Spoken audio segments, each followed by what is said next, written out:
Morning, ma'am. Morning. May we just get your reaction on the recent pronouncement of Vice President Sara Duterte that in an indignation rally in Cebu, she said na may karapatan ng mga Pilipino na magalit sa gobyerno, ma'am?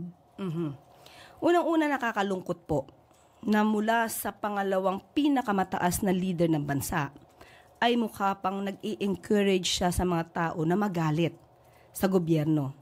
Nung nalaman po ito ng Pangulo ay wala po siyang naging reaksyon dito dahil hindi nga po ito dapat nanggagaling sa pangalawang pinakamataas na leader ng bansa. Ang tanong lamang po, nung panahon ba ng kanyang ama, nagsabi rin po ba siya na maaari po kayo magalit?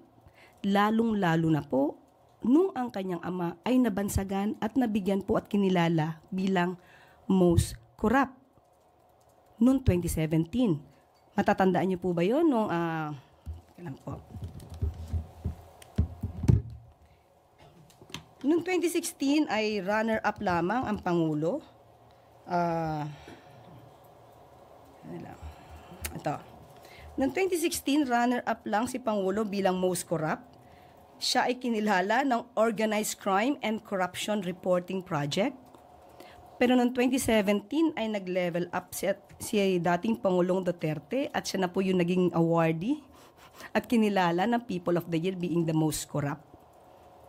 At inamin din naman po niya sa kanyang statement ni Pangulong Duterte na siya ay corrupt at siya ay nagnakaw. Pero naubos na nga lang. Kaya natatandaan niyo po ba yon? Because meron pa po ako ditong statement niyan. Okay? So, ang tanong lamang natin, yung ba ay hindi niya man lang nasabi na dapat na merong karapatan ang taong magalit. And at the same time, wala po tayong nadinig sa Pangulo kahit ano pa ang naging di umanong anomalya ng DepEd sa pamumuno ni VP Sara. Lalong-lalo na nung nasayang ang pondo sa mga pagkaing na bulok lang na intended sana sa mga estudyante, lalong-lalo na sa mga maralitang estudyante.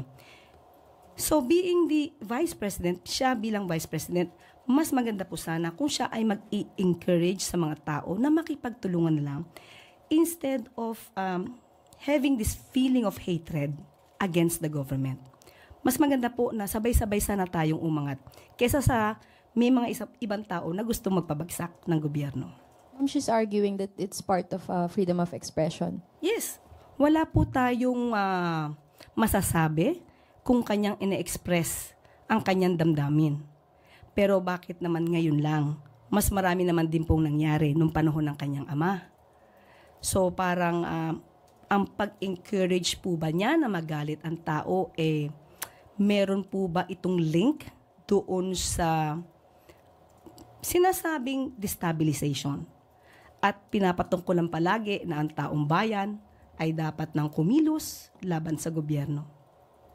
Ma'am, nabanggit niyo po kanina wala pong reaction si Presidente. So nakakausap niyo po ba siya tungkol sa mga ganitong pag may banat po yung mga Dutertes against him? Tinanong po natin yan sa PCO na nakipag-usap kay Pangulo dahil tinanong natin, definitely alam natin na ito ay magiging issue. Ang tinanong po natin, ano po ba ang reaksyon ni Pangulong Marcos? Kilala po natin ang Pangulo. Hindi siya agad-agad nagre-react sa mga ganito. Kaya hayaan na lang natin dahil siguro iniisip niya ang suggestion na ito ni VP Sara na i-entertain o maging okay lang na maging magalit sa gobyerno ay isang napakawalang kwentong suggestion. Thank you, ma'am. Maricel Halili, News 5.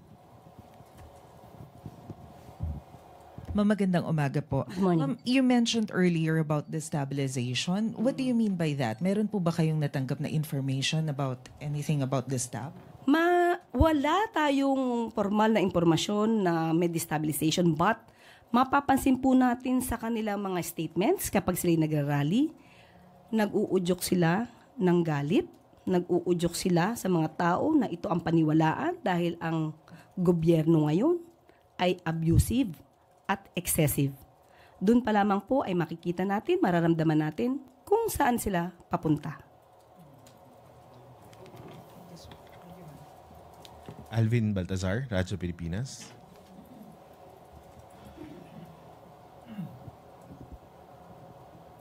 Yusek, follow up lang po doon sa issue. Yung bang ganong mga pronouncement, statement, being a lawyer, Yusek, pwedeng ma-classify as inciting to sedition? Ang alin po doon? Yung magagalit? Hindi pa po.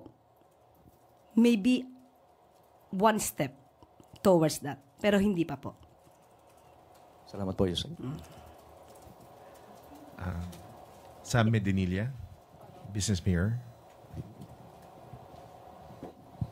Hey, good morning, ma'am.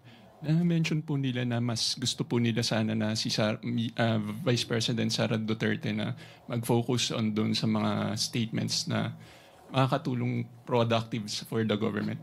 Pero si President Marcos po, in his campaign rallies, nag-issue rin po siya ng mga criticisms from doon sa previous administration na parang against doon sa nakaraang president. Hindi po ba na dapat same na kung gusto ng unity na ng Malacanang na statement of unity from Vice President Sara Duterte, should that policy also apply to President Marcos?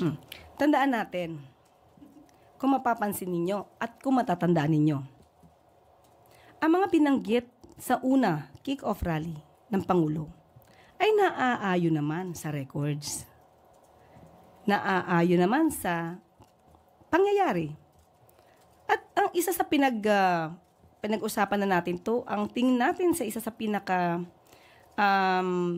nag-trigger ay yung patungkol sa nagde-deliver ng suka. Tandaan nga natin, inuulit ko, hindi po walang pinangalanan ang Pangulo dito. At nung sila ay sumagot muli, hindi po ba karapat-dapat din na sumagot ang Pangulo na nang-aayon din naman po sa kanyang mga records, sa kanyang mga naobserbahan. Hindi lamang po kasi dapat ang ibang partido o ibang tao ang maaari magsalita patungkol dito. Karapatan din po ng Pangulo na magsalita kung ano po yung kanyang damdamin. Ito naman din po ay para mapakita sa tao kung ano ba yung katotohanan. Mahirap po na yung isang party lang ang sumusuntok. Kailangan din po tayong sumangga. Tapos, on another matter, ma'am, recently nakipag-meeting po si First Lady Lisa Marcos doon sa some cabinet officials regarding sa preparation po for the ASEAN Summit. Ano na po yung update doon sa preparation ng government for the ASEAN Summit? May budget na po pala? Or para doon sa 2026? Actually, pinag-uusapan pa po yan. Nakausap ko po kanina. Yung mga naghahanda. Sa media affairs lang po tayo, ha? Yung Committee on Media Affairs and Strategic Communications, as of now po, meron na po silang nagawa, meron na po silang master plan, at meron na din po silang technical working group within the PCO. So, kahapon po, nadinig ko rin po ang Secretary Jay, kausap po ang ibang opisyales patungkol po sa preparasyon ng sa ASEAN Summit sa darating na taon.